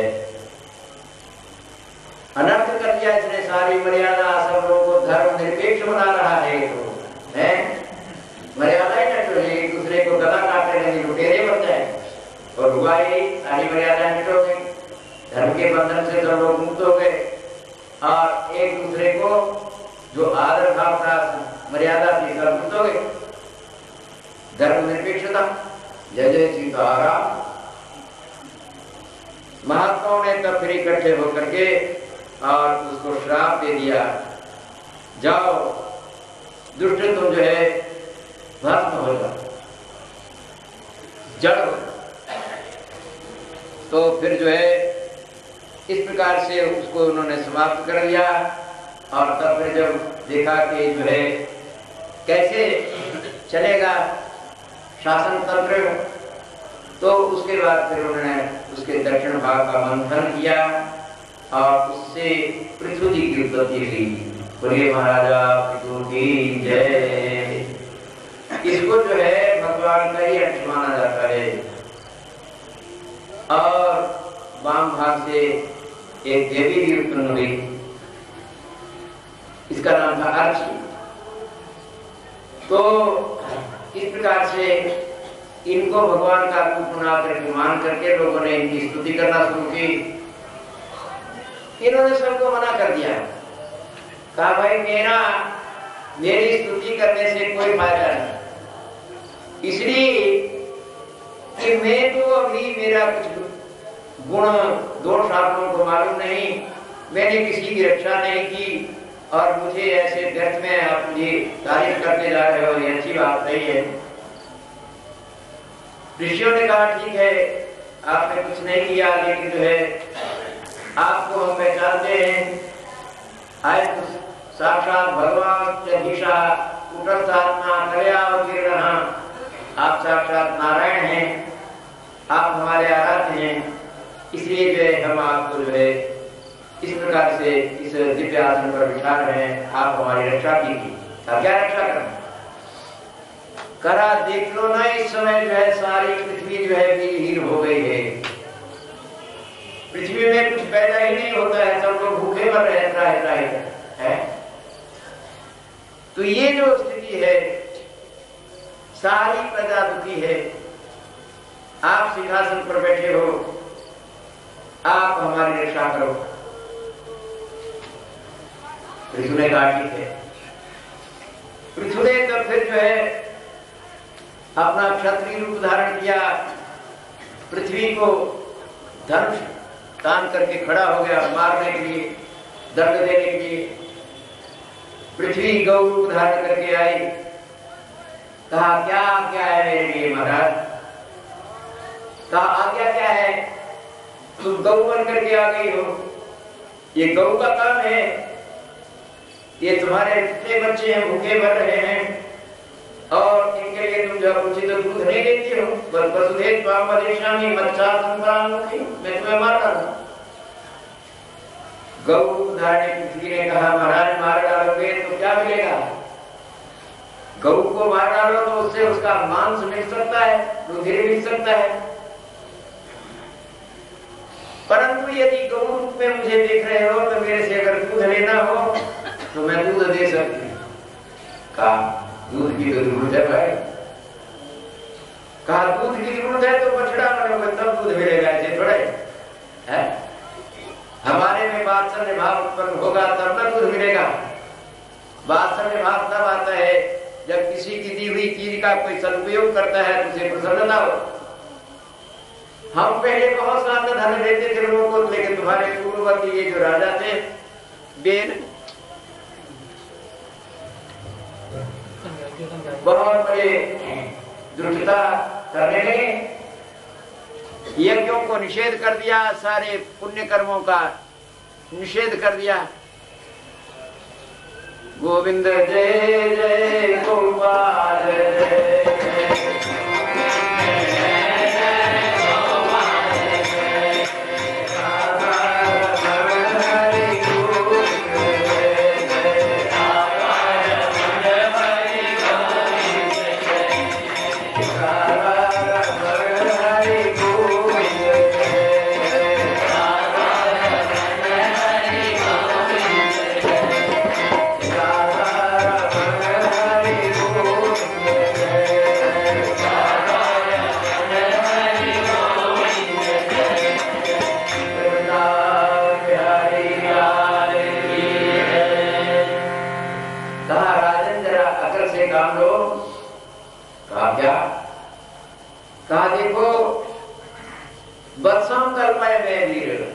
मैं गऊ हूं, मेरे लिए बछड़ा बनो, और मेरे लिए कोई दूध दूहने वाला भी होना चाहिए। तो इस प्रकार से, और दूसरा क्या काम करना है, समाम चुकुमाम वीर। मैं जब अराजकता फैल गई थी तो कोई जमीन ठीक से जोत को नहीं पाता था, उबड़ खाबड़ हो गई थी चारों ओर, पड़ गई पृथ्वी का समान चुकुमाम वीर। मुझे जो बराबर करो, पहले बीज उत्पन्न लायक मुझे बनाओ। तो इस प्रकार से वत्सल भाव से आओगे तो तुम्हारे मनोरथ को मैं पूरा करूंगी, नहीं तो तुम्हारे पूर्वज जिस प्रकार से मेरे दिए हुए अन्नों का दुरुपयोग करते थे वैसे दुरुपयोग हुआ तो मैं सब कुछ छिपा। अब जो है राजा पृथु ने मनु जी से कहा, वत्सं कृत्वा मनुं पाणौ अद्भुत सकलौषधि। मनु जी से प्रार्थना की, महाराज जो है आप मानव जाति के कल्याण के लिए बछड़ा बनिए और अपने आप जो है दुग्धा बने, और इस प्रकार से जो है ऋषियों को कहा महाराज आप भी आओ, अपनी वस्तु आप भी प्राप्त करो। बृहस्पति को उन्होंने बछड़ा बनाया और इंद्र कृत्वा वत्सं सुगुणा इंद्रम सोममधु गुहन, देवताओं को कहा तुम भी दूध लो, तो इंद्र को बछड़ा बनाया और सोम नाम का दूध इन्होंने दुआ। दैत्यों से कहा भाई तुम भी क्यों रहोगे, आप तुम लोग को भेजे। तो प्रहलाद जी को उन्होंने बछड़ा बनाया और उसके बाद जो है, लेकिन जब दूधने बैठे तो उन्होंने क्या दुआ, अच्छा पदार्थ नहीं हुआ।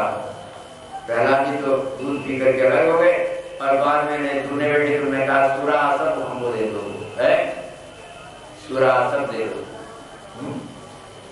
कीमती चीज। बोलिए वृंदावन बिहारी।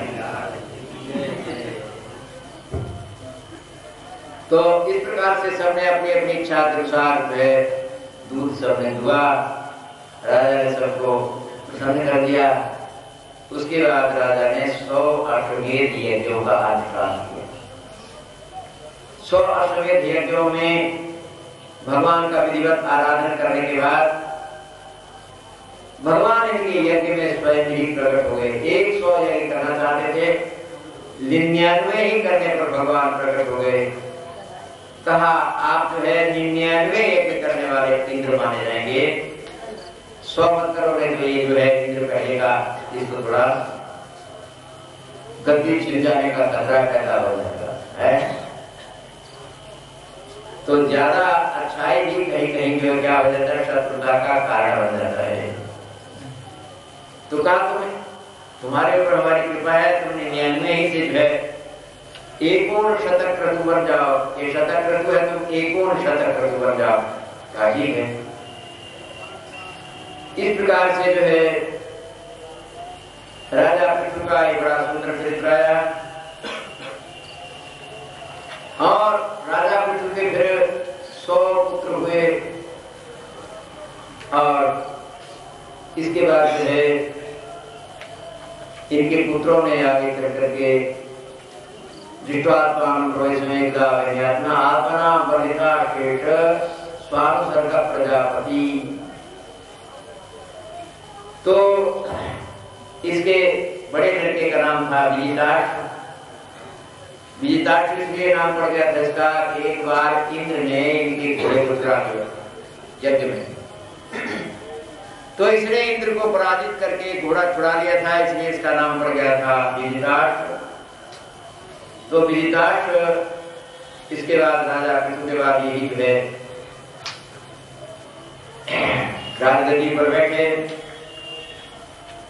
इनके बाद फिर वरिष्ठम स्वयं कृष्णम कृष्णम सत्यम जितव्रतम, इसके बाद परिषद नाम के एक राजा इनके खानदान में हुए। तो परिषद नाम के राजा ने बहुत यज्ञ किए, इतने यज्ञ किए कि सारे भूमंडल पर कुशाएं ही कुशाएं बिछा दी। यज्ञ करने का एक नशा होता है हमारा, यज्ञ कराने वाले लोग पूरी यज्ञ कराए। बोले वृंदावन तो जब इस प्रकार से ने चारों ओर यज्ञों का विस्तार किया तो वहां पर जो है नारद जी ने आकर के इनको उपदेश दिया, वरिष्ठ ये जो तुम यज्ञ कर रहे हो इसका फायदा क्या होगा। कहा हमें जो है बहुत सी संपत्ति प्राप्त होगी, सुख प्राप्त होगा, स्वर्ग का ऐश्वर्य मिलेगा। नारद जी ने तत्पर ने समझाया, भाई ये जितना भी मन का तरंग है, मन की कामनाएं हैं, कभी किसी की भक्ति नहीं है। तुम भगवान का भजन करो, भगवान के भजन से ही शांति मिल सकती है। तो इसी क्रम में यहाँ पर एक बड़ा सुंदर उपाख्यान उन्होंने सुनाया। कहा कि देखो मैं तुमको एक ज्ञान की बात सुनाता हूं। क्या महाराज? कहा देखो एक राजा था, एक बार शिकार खेलने के लिए वन में गया। शिकार खेलने के लिए वन में गया तो वहां पर जो है भूल गया रास्ता, अकेला ही रह गया।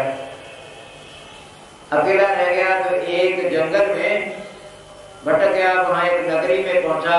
उस नगरी में देखा तो कोई आदमी आई नहीं, जय जय जी का पुरुष नहीं थे, स्त्रियां इतनी थी सब। तब जब स्त्रियां थी और उनमें जो उनकी स्वामिनी थी वो बड़ी सुंदर थी, वो अपने आप वहां पर आ गई और उसने जो है उनका राजा का स्वागत किया। राजा ने पूछा तुम कौन हो? कहा मैं यहाँ की स्वामिनी हूँ, मालकिन हूँ। कहा कि तुम मालकिन हो, ठीक है, तो यहाँ मेरे पास क्या हो, क्यों आई? कहा तुम्हें मालिक बना रही हूँ।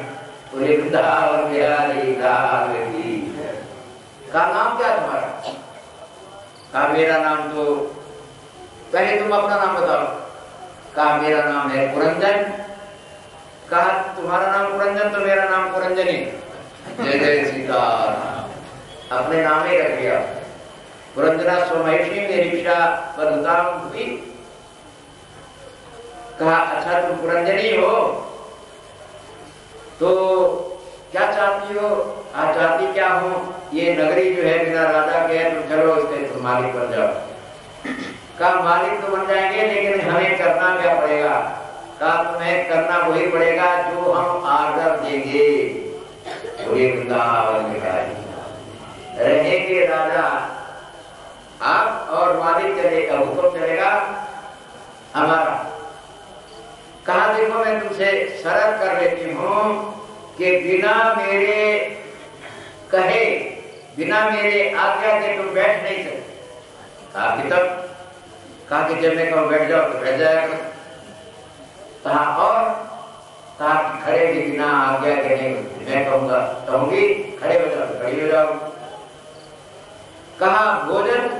कहा भोजन भी अष्टम, मैं जब भोजन करूं पति दक्षिणादि, मेरे भोजन करने के बाद ही तुमको भोजन मिलेगा। जय जय सीता। और पति कहा कि देखो मैं महिला हूं, कभी कभी गाना भी गाती हूँ। कहा गाना गाती हूँ तो तुम भी मेरे साथ साथ गाया करो। कहा मुझे तो गाना आता ही नहीं। जय जय सीता। कहा तो ऐसे करते रहा कर, लेकिन गाना पड़ेगा।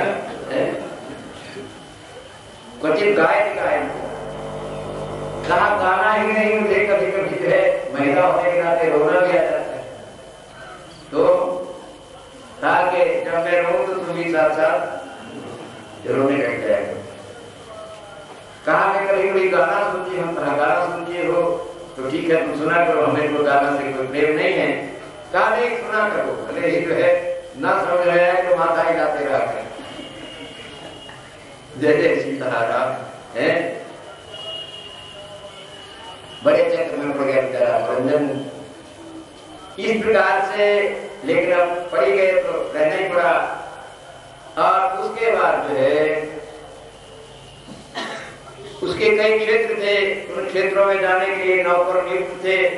इस जगह पर जाएंगे आप तो इधर इन लोगों के साथ में जाइए, इनके साथ में इधर जाइए, दक्षिण में जाना हो तो ऐसे जाइए, पूर्व में जाना हो तो ऐसे जाइए। सारे क्षेत्रों की सारी व्यवस्था उसने समझा दी। कहा मेरी आज्ञा के बिना नहीं कुछ करना, बस यही जो है प्रधान प्रतिबंध है। तो नूनम पुण्यास्ते भृत्यास्ते ये ईश्वराशुभे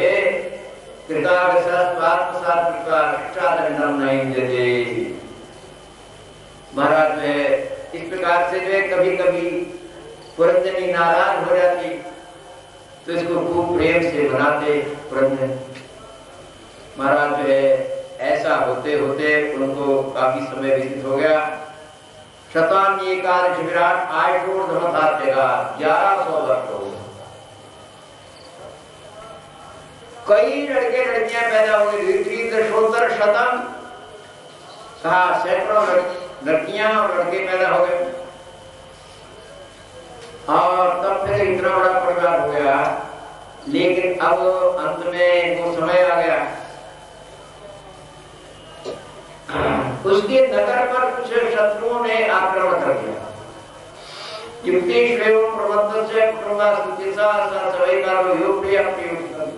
चंडवेग नाम का एक गंधर्व था, उसने जो है इनके ऊपर आक्रमण कर दिया।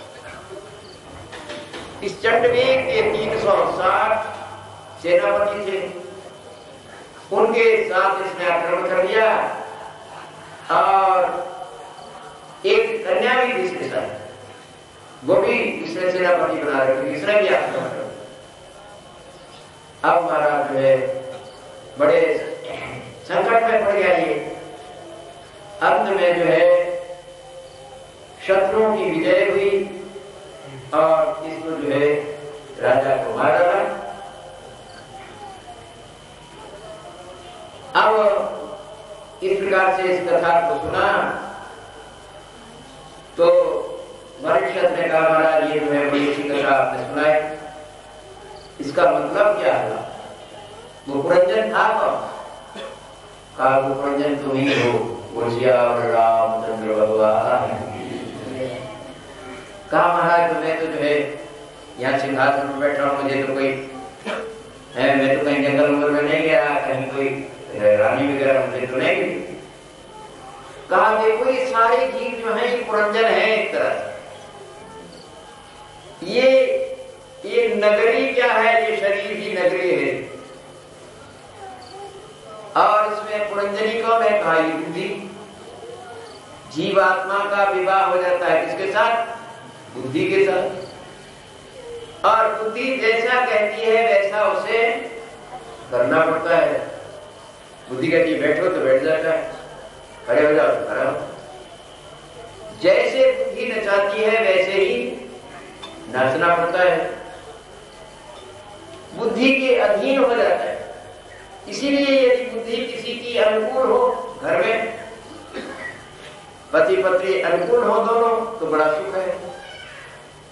और पति का मुंह पूरब और पत्नी जो है उल्टी, तो वो घर कभी भी शांति से नहीं रह सकता। आत्मा का हित सोचने वाली बुद्धि ही कल्याणकारी होती है, आत्मा का अहित सोचने वाली बुद्धि कल्याणकारी नहीं होती। तो इसके साथ साथ कहा ये शरीर जो है ये एक नगरी है, इसमें 9 दरवाजे हैं। 9 दरवाजे क्या है? 2 तो मलमूत्र के रास्ते और 7 दरवाजे ऊपर के हैं, नाक कान मुंह आंख, ये सब 7 दरवाजे। इनमें अलग अलग जाने के मार्ग बने हुए हैं। महाराज तो फिर जो है ये आपने कहा कि बाद में इनके ऊपर हमला हो जाता है, चंडवेग नाम का गंधर्व हमला कर देता है। चंडवेग जो है ये समय को कहते ये काल है, नाम चंडवेग है। इसके 360 जो है ये दिन रात जो है ये क्या है, सैनिक आक्रमण करते रहते, छीन रहे हैं। और इस प्रकार से जो है आयु इनकी छिनती जाती है, समाप्त हो जाती है। उसके बाद जो है सबके सब जो है खत्म हो जाते हैं। ये सारा रहस्य सारे प्राणियों पर घटता है।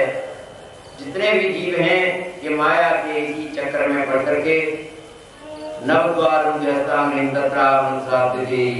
है, ये 9 दरवाजे वाला शरीर इसी को अपना संपत्ति मान करके और परमात्मा को जीव भूल जाता है। बुद्धि ब्रह्मनाम विद्या, बुद्धि जो है यही ब्रह्मदा है, यही पत्नी है।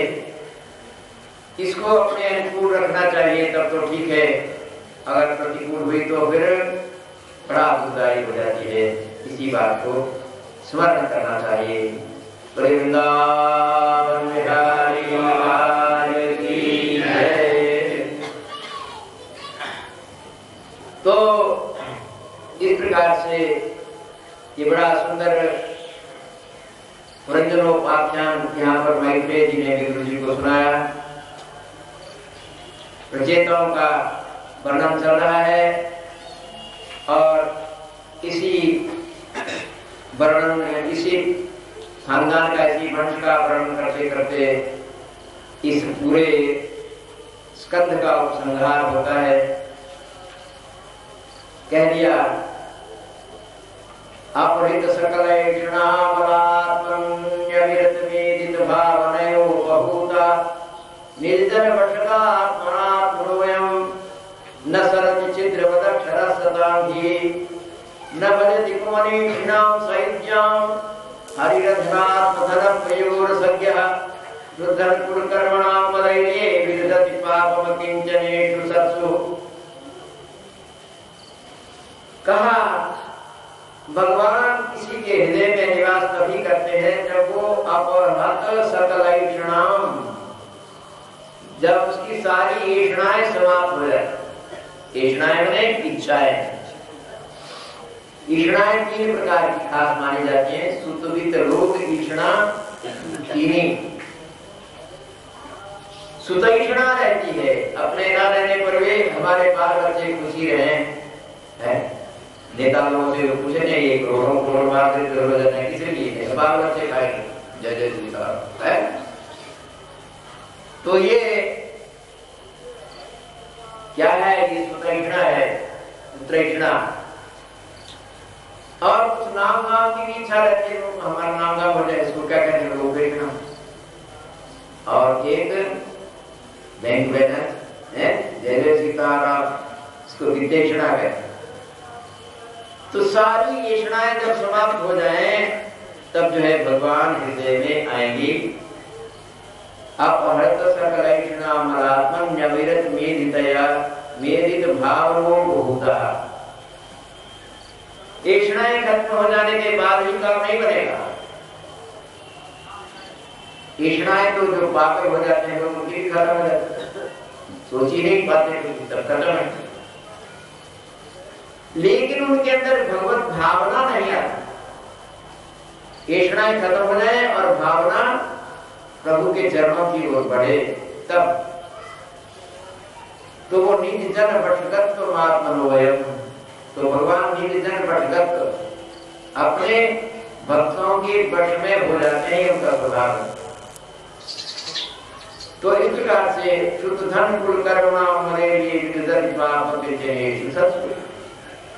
और एक बात और बता दी, न भजती कुमनीषिणाम साहित्य, जो कुमनीषी है जिनका चित्त अत्यंत रुचित है उनकी पूजा को भगवान स्वीकार नहीं करते। कहा तुम अपनी पूजा को अपने पास रखते, ये हमें नहीं चाहिए। न भजति कुमनीषिणाम साहित्याम हरिरध्यात्म धनत्व योग संज्ञा, क्योंकि भगवान जो है क्या है, अध्यात्म धन है। अध्यात्म धन में दीनहीन जिनके पास कुछ नहीं है उन्हीं को अपना सर्वस्व मानते हैं, ये हमारा धन है। दीन बंधु भगवान कहलाते हैं। तो भगवान के पास जाना हो तो सबसे पहले अपने आप को ही भगवान को देना चाहिए। एक भक्त थे, बड़े अच्छे थे, श्रद्धालु थे। एक महात्मा उनके गांव में गए, उनके मन में आया कि चलो महात्मा से चले पूछें कि हमारे को भगवान कैसे मिल सकते हैं। गए, महात्मा को नमस्कार किया, महाराज जी हम आपके चरणों में आए हैं, हमें कुछ आत्मज्ञान दीजिए, हमारा भला कैसे होगा, भगवान हमारे ऊपर दया कैसे करे। उन्होंने कहा देखो भगवान से मिलना चाहते हो, कहा कि हाँ। दर्शन करना चाहते हो, कहा हाँ महाराज। कहा दर्शन तो हो जाएंगे, एक छोटा सा उपाय बताता था। क्या? कहा कि रोड़ा हो रघुपंथ का तलिया पा अभिमान, ऐसा साधु जो भयाता ही मिले भगवान। क्या? रोड़ा हो रघुपंथ। कहा कि जैसे रास्ते में पत्थर पड़ा रहता है ना, सब कोई उसके ऊपर कोई जूता, कोई घास, कोई धूप, कोई घर, वो किसी से इतराज नहीं करता, भाई मेरे ऊपर पैर नहीं है, नहीं तो मैं नाराज हो जाता। तो वो भड़कने वाली बात उसके अंदर नहीं रहती। वो क्या हो जाता है कि सर्वसाह हो जाता है, गर्मी सर्दी बरसात सब जमीन पर। ऐसी सहनशीलता किसी के अंदर आ जाएगी, इसे भगवान मिल जाए। सोचा ये महात्मा जी विचित्र मिले हमको। अरे भाई हम मनुष्य हैं, हमारा कोई अपमान करेगा तो कहां तक सहेंगे, हमसे तो ये सब नहीं होगा भाई।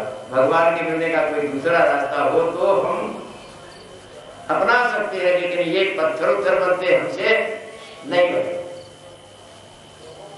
कहा महाराज तो फिर हम तो लाचार है, हम ऐसा नहीं कर सकते। अच्छा तो दूसरा कोई महात्मा मिलेगा उसके पास चले जाना। तो बड़ा कौतुकी था। थोड़े दिन बाद एक और संत आया उसी नगरी में, उनसे पास जाकर के पूछा महाराज जी कृपा करके कोई भगवान से मिलने का रास्ता बताइए। कार्य तुम्हारे गांव में तो बहुत महात्मा आते हैं, इसलिए पूछा नहीं। आप एक आए तुम्हारा, इससे मैंने पूछा, बड़ा नाम था उनका, लेकिन वो तो बता दिए कि पत्थर बनो। भला हम आदमी है, पत्थर कैसे बनते हैं? कहा अरे भले आदमी तुमको बड़े सस्ते में भगवान मिल रहे थे, पत्थर जैसा भी आदमी कोई हो जाए तो बिल्कुल सबका सहने करने वाला, तो उतने पर भी भगवान नहीं मिलते हैं, उससे भी कुछ आगे बढ़ना पड़ता है महाराज, उससे भी आगे। हाँ क्या? कहा कि रूढ़ा भया तो कहा भया, पंथी को दुख दे, साधु ऐसा चाहिए जो मार्ग की खेल।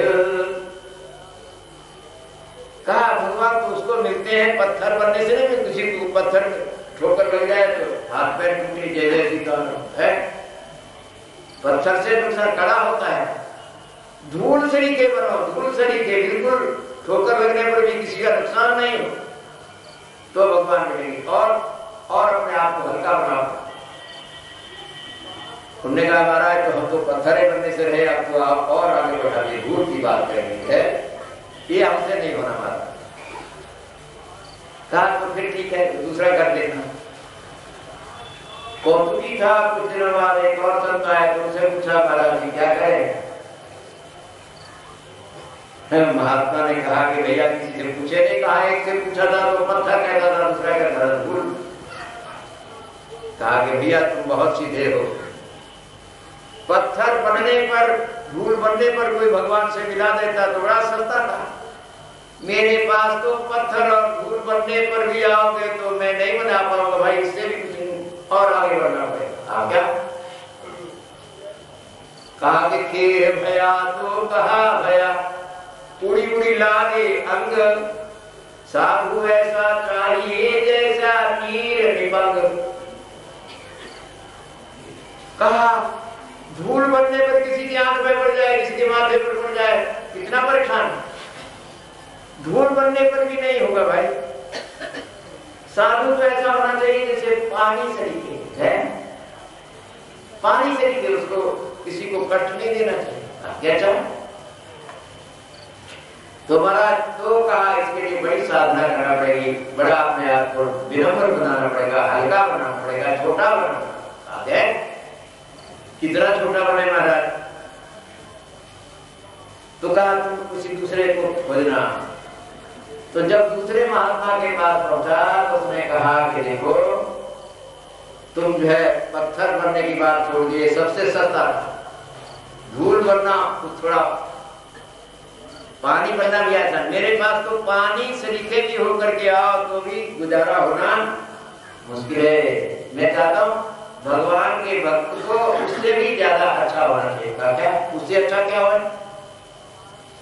कहा कि पानी भया तो कहा भया, ताता सीरा होए। पानी बात तो कभी ठंडा होगा, कभी गर्म होगा है। आजकल हरिद्वार में जाओ तो है जैसे सीताराम, गर्मियों में बहुत गर्म हो जाता है कहीं तो तत्ता, कभी गर्म, कभी किसी ने अच्छी बात कह दी तो प्रसन्न हो गए, और चिढ़ाने वाली बात करी तो गर्म हो गए। तो ये ऐसा स्वभाव वाला आदमी भगवान से बहुत दूर बढ़ जाता है, वो नहीं हो सकता है। पानी से भी पतले बनो। अरे महाराज तो क्या बने? कहा साधु ऐसा चाहिए जो हरि जी सा हो, जो भगवान श्री का हो। तो कहा महाराज तो हो गई बात है, भगवान श्री के हो जाए तो फिर क्या बात है? एक और संत से पूछा तो उसने कहा क्यों तुम हरि श्री के होकर के भगवान को प्राप्त करना चाहते हो? कहा मूर्ख को, भगवान के भक्त को भगवान से भी बड़ा होना चाहिए और आगे बढ़ना चाहिए। क्या भगवान के भक्त को हरि भया तो कहा भया, करता भरता होए। अरे भगवान को तो संसार का भरण पोषण करने का रहता है, मैं दुनिया का मालिक हूं। है साधु ऐसा चाहिए जो हरि भजन निर्मल होए, भगवान का खाली भजन करे लेकिन अपने आप को करता भरता न माने। कहा महाराज तब तो फिर हद हो गई। एक और संत से पूछा, उन्होंने कहा कि हमारे यहाँ निर्मल बनने से भी काम बनने वाला नहीं है। कहा निर्मल भया तो कहा भया, निर्मल मांगे ठोर है। और निर्मल बन जाओगे तो कहोगे भाई हमें साफ सुथरा जगह पर बिठाओ, अच्छा वातावरण बनाओ, ये सब करो वो करो। निर्मल मांगे ठोर, तो मन निर्मल से रहते हैं वे साधु कछु। तो ये है भगवत प्राप्ति का सुंदर सोपान। और प्रभु के दरबार में किसी भी प्रकार का अहम भाव न रहे, परमात्मा के हम हो जाए और हमारे मन से सारे विकार समाप्त करके प्रभु इस मानव जीवन को धन्य बना लें। इसी अभिप्राय से ये सुंदर आयोजन चल रहा है। रामचंद्र भगवान की